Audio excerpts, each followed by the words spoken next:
الرحمن الرحیم السلام علیکم ورحمۃ اللہ وبرکاتہ۔ امید ہے کہ آپ سب ایمان اور صحت کی بہترین حالت میں ہوں گے۔ ہم اس سے پچھلی ویڈیوز میں اور پچھلے لیکچرز میں حرکات کی اصل آوازیں سیکھ چکے ہیں۔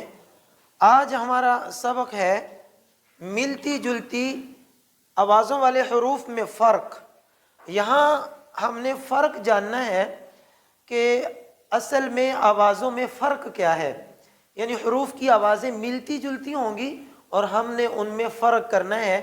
اگر یہ لیسن ہم صحیح طور پر نہیں سمجھیں گے تو یہی وہ بنیادی وجہ ہے کہ جس کی وجہ سے بہت ساری غلطیاں جو ہیں وہ قرآن مجید کی تلاوت کرتے ہوئے رونما ہوتی ہیں۔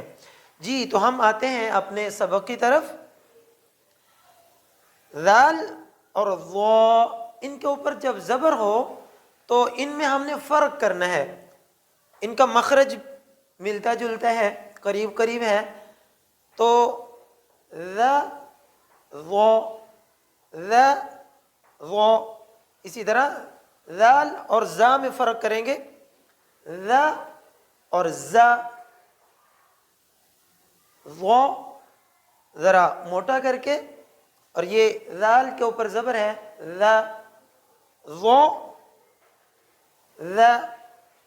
سا ثا، سین سیٹی کے ساتھ اور زبر اوپر ہو تو سا، اور ثا نارمل انداز میں ثا سا ثا سا صو، سین سیٹی کے ساتھ اور یہ صاد بھی سیٹی کے ساتھ، مگر صاد کو موٹا کر کے یعنی پر پڑھتے ہیں، سا صو، دونوں میں سیٹی کی آواز،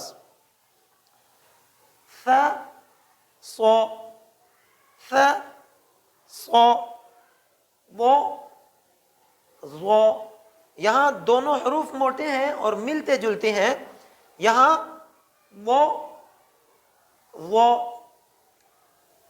دا وہ ز وہ ذ۔ اب یہاں بھی فرق کرنا ہے، بود اس میں اور ذال کی آواز میں، وہ اور ذ۔